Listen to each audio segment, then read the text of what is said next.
Yes! Hello! Welcome back to another video. We're in the bedroom, which means we're getting down to business, alright? Here we go. I think we might have stumbled across the wrong video. Welcome back to another video. This one is a special one. I don't usually do match previews, but I feel like this is the right time to do one because Ipswich Town take on Portsmouth this Saturday. A couple of days to go now, and I'm joined by 4-0 written all over it. Yeah. How are you doing, Tom? I'm very well, mate. Only special people get a match preview, so I feel very privileged. How are you doing? I'm very excited, mate. I'm happy, and yeah, this is it, mate. This Saturday, there's going to be over 28,000 Ipswich Town fans in that stadium. Wow. You've sold out your away end. This is probably the biggest game of the season so far, maybe. Definitely for Ipswich Town, yeah. Oh, yeah. I want to know, mate, how are you feeling right now? I am feeling good, mate. I'm looking forward to the trip. I always like a trip up to Portsmouth Road. I think it's a fantastic place to watch your football. I think you're a brilliant football club, and I'm really looking forward to seeing what it brings. Looking forward to seeing some old POMPEY boys as well. As we know, half your team used to play for us, I think, or something like that. Well, it's probably not half. It's a handful of them. A couple. And some really, really good players that used to play for us and have, really shone in their careers so far. So looking forward to seeing them. Yeah, I'm proper excited, mate. Looking forward to seeing you as well. Oh, thanks, mate. Who are you coming down with? Loads of us, mate. 1,900 of us, Alex. Okay, but personally, you're coming with Andrew. Who else? Our football club's one big family, mate. 2,000 of us. No, I'm coming with myself. I'm bringing my dad. Gaz, Aaron, Reese is coming, Dylan's coming, everyone's coming, loads of people are coming. So it's really exciting, mate. Looking forward to it. Love it. Okay, well, what I want to do now is I would love to talk about Marcus Harness because he's only been with Ipswich, well, start of the season he joined us. He played 111 games for Portsmouth. He scored 23 goals. Your dad still says to this day that he's one of the best players in the league. Do you think he's going to score? And how do you feel about obviously seeing him in an Ipswich kit this Saturday? Ex-Pompey players always score against us whenever we play them. It's just a fact of life. And I know it's probably the same for when Ipswich players are playing for different teams and they normally go on and score against you. Yeah, I mean, Marcus Harness was fantastic for us. He was a really good player. He was a really big loss over the summer. And I think I sat down with Danny last week and he told me a little bit about the thinking behind Marcus Harness, and it was a big old fee that we got from you boys from him. I watched your video of Danny. How did you get that video of Danny? Let the people know. I can't say that, mate. It's a big old secret, that is. No, what I will say is that Portsmouth Football Club were fantastic. I was very lucky, very privileged and very proud of that video. So yeah, I'm really grateful. You know what, I will leave Tom's video in the description as well. So go check that one out. Yeah, no, I didn't intentionally name drop Danny, by the way. I was just saying, I'm just trying to help explain the process behind Marcus Harness leaving. So he went in the summer, big old fee for him, which meant we could really kind of build a team of players and bring some talent in that we might not have been able to do financially otherwise, or might not have been able to do with the amount of same... Because you don't want too many of the same player in one position at one time, do you? Because otherwise there's competition for places, you've got too much going on. I'm looking forward to seeing him, and I think, I really hope he does really well for you this season because, well, I know he's going to do really well for you, and I know he has already. And likewise with Connor Chaplin, mate. I think he's top draw as well. We're going to move on, mate, to a little debate here. Colby Bishop versus Connor Chaplin. I want you to tell me why Colby Bishop's a threat to us, and then who you prefer to have in your team right now. Would you have Connor Chaplin back, or would you keep Bishop? Tough, mate. It's tough because I absolutely love Connor Chaplin. He's one of my favourite Pompey players ever, and he always will be. He's a Pompey boy, he's a Pompey face, still is a Pompey fan.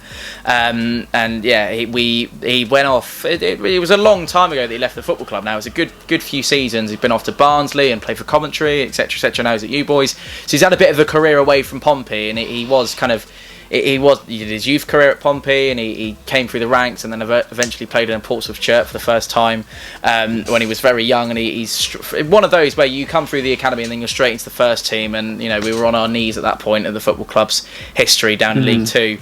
However, Colby Bishop is huge, like he's a monster. I've been up close and personal with the bloke, and he's massive. He's a giant, and he's a deceiving giant, which is always the best type because you don't expect him to be as massive as he is. He's a mountain. He can head the ball, he can score with his left foot, he can score with his right foot. He's got a great cross on him as well, which is, you don't always get that from your number 9. He's a poacher, mate. He scored a number of goals already for Pompey. He doesn't have that chant that Colby Bishop's got a magic hat for no reason, and we were grateful to have him. I mean, even before he signed, I remember having the conversation with you, and you said, "Oh, that's a real proper signing if you can get it over the line." And then he could have gone to Blackpool, and then he didn't, and then he came to Pompey, and there was all the stuff about his medical, and that's all turned out to be complete rubbish because he's literally running the show in the attacking phase of Pompey's football at the minute. Obviously, I'm a Pompey fan. I was going to say Colby Bishop anyway, but right now I would say Colby Bishop out of the two, mate. What about you? What do you reckon? Oh, mate, I think Colby Bishop's a player and a half. It's a tough one because we need a striker that we can rely on, and I feel like with Portsmouth, you can rely on Bishop to score goals. You know he's going to score goals. Whereas right now, Chaplin isn't an out-and-out striker. We've got Freddie Ladapo, who's not had a great start to the season. Scored though, didn't he, last weekend? Yeah, he did score against Plymouth. But that was his first goal in the league, mate, and he's got to be doing better than what he is. So I'll take Bishop over Ladapo, but over Chaplin I don't know. Chaplin's very, very technically good. He's gifted. But we are going to move on to predicted lineups, mate. We're going to both go through lineups. What you think your lineup is going to be against us on Saturday? Team picks itself, to be honest with you. It really does. Goalkeeper's number one. Go on. What were you going to say? No, go on. Right. Goalkeeper is England's under-21's number 1, Josh Griffiths. He will be between the sticks. He's had a fantastic start to the season for us. Couple of hairy little moments, mistakes early on, bedded into the Pompey group, but he's obviously, to compare him to Gavin Bazunu would be wrong because they're two different types of goalkeepers. Gavin Bazunu was very much with his feet, whereas I think perhaps with Josh Griffiths, he's superior in the distribution department and also shot stopping. I think he's a little bit quicker down to things than Gavin Bazunu was on occasion. So I'm not trying to compare the two. Back four, easy. Clark Robertson or, it depends because we got a little bit of an issue with Joe Rafferty. Don't know if he's going to be back in the team or not. So your back four is Robertson, Raggett and Morrison as your centre-halves, then Conor Ogilvie. Centre midfield, the best midfielder in League One by a mile, and it is not even close in Marlon Pack. He is ridiculous. He's such a good football player. I know that you have best in League One. Yeah, mate, I would have the argument with anyone. I would. I know you've got Sam Morsey. I know you've got Evans, but no, Alex, you're thinking I am.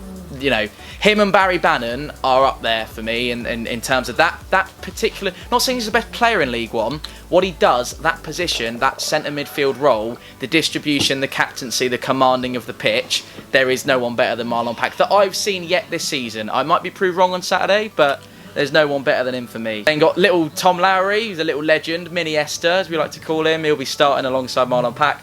Out on the left-hand side, Josh Koroma, who scored an absolute worldie against Plymouth. It wasn't a worldie because we know he can do it. Bit of a trademark goal from him, cutting in on the left-hand side and then just dispatching with his right-hand foot over the keeper, drops down under the crossbar and into the back of the net. If you haven't watched it, Pompey Plymouth Fog on Fauna written all over it. It's the place to be for that. Great view of the goal. Right-hand side, Owen Dale. Owen Dale, mate.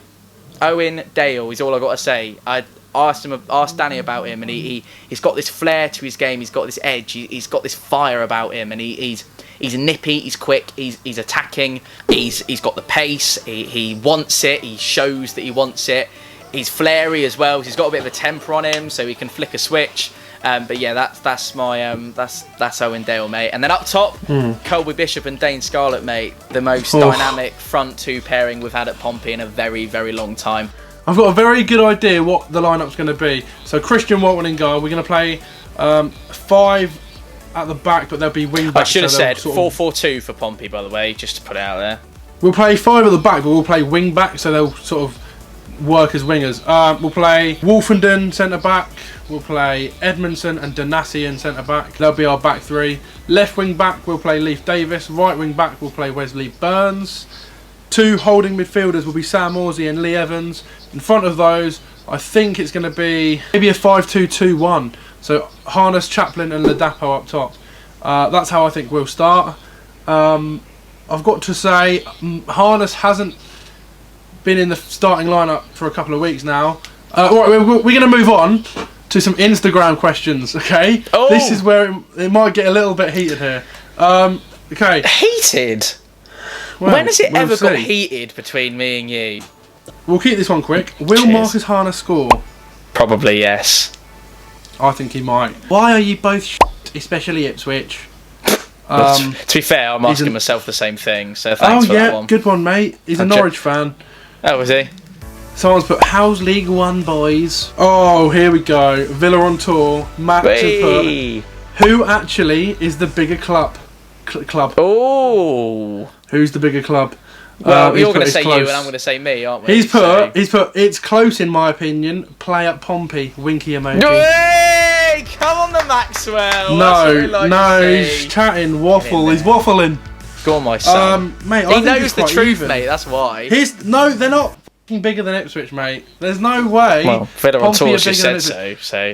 Doesn't. Oh, Villa on tour said it bigger, so they are bigger. Max knows ball. Just saying. Just put it out there. He does know ball, but he doesn't know who's the bigger club. Well, he does. He's just said it. Well, considering Ipswich are bigger than Villa, I think he doesn't know. I'm scared. I'm scared he's going to clip that. I thought we were going to go to Villa in a couple of weeks. I'm not going to be No, we are. now, are we? We are. I do like Villa, to be fair. Their fans are class. Mate, Villa are bigger than Ipswich and Pompey. Guess it's not put together. Put together. Not put together, but they are bigger than Ipswich and Pompey. Okay, anyway, well, come on. the bigger okay, we'll move on. Max, stop it. Ben Jackson has put, who do you think has more potential, John Jules or Dane Scarlett? That's like an Arsenal or Spurs question, isn't it? It is, yeah. How many has John Jules scored? What, in the league? How good has he been? Like, if you had to rate him out of 10, he's been alright. He's been? Out of 10, I'd give him 6.5, 7. Oh, well, in that case, the answer's Dane Scarlett, because Dane's been like 9.5. Yeah, so I'd probably agree, mate. Probably right, Dane there we Scarlett. go. Dane Scarlett, lovely. Okay, I'm going to ask you one more question, mate. You might know what I'm going to ask. You might know what I'm going to ask. It's from Joe Brett, the boy. He has put score predictions, and we have to do this. He's predicting a 4-0 Town. Tom, what is your prediction? That's a surprise, isn't it? What is your prediction for Saturday? Go on. I think it's. I'm not coming on here and trying to disrespect Ipswich Town because I don't want to. Because I think, as I said at the start, it's a brilliant club, and you go in places this season, especially the squad that Kieran McKenna, the owners, everyone at the club has put together, and there seems like there's a really good feeling about the place, and there's the same at Pompey, and it's really tight. Both won 6, both drawn 3. You've lost a game, we haven't yet, but it's tight still, and as a result I think it's going to be a tight game. I wouldn't be surprised by a 3-3 draw. I'd like us to edge it. I'd like to say either a 2-1 or a 3-2 Pompey. I feel like there's going to be a lot of goals, but I think we'll just have it in us just to edge it on Saturday. What do you reckon, So mate? what's your prediction? I need one score prediction. 2-1 Pompey. Okay. Oh, it's funny because I've gone reverse. I've actually gone for a 2-1 Ipswich win. I feel like I'm usually quite optimistic. I am nervous, I'll be honest. I don't get nervous, but I am starting to get a little bit shaky. No, Portsmouth are a very good club, and I rate the fans as well. You've got. Do you think you're going to lose? Not lost the game. Well, no, you've not lost the game for a start. You're in very good form. You've got a dangerous squad. I don't like the thought of Colby Bishop up top because he's a goal machine. He's a goal machine. Both he's a goal of them. machine. I feel like we're going to bounce back from Plymouth. We have a very, very good home form. We're going to have over 28,000 fans in that stadium roaring the team on. Like you say, it could go either way, but I'm sticking with 2-1 Ipswich. Marcus Harness to score, maybe even Connor Chaplin with a goal. Let the pitch do the talking. I'm excited, mate. I'm looking forward to it. Thanks for watching this video, guys. I'm going to end it here. Please go and subscribe to Tom's channel. I'll leave his channel in the description. Subscribe to my channel. We're on the road to 37,000. Can I just say, before you end the video, the content on the channel needs subscribing if you haven't already. Get it done. He's going everywhere. He's putting a lot of effort into it this season. You'll see the videos popping left, right and centre. Neutral vlogs as well. If you're an Ipswich Town fan and you're not subscribed, then get it done. Get involved. Unless you don't want That's very kind. And in which case, then don't. But, you know, I mean, just putting it out there. And we'll see you on Saturday. Goodbye.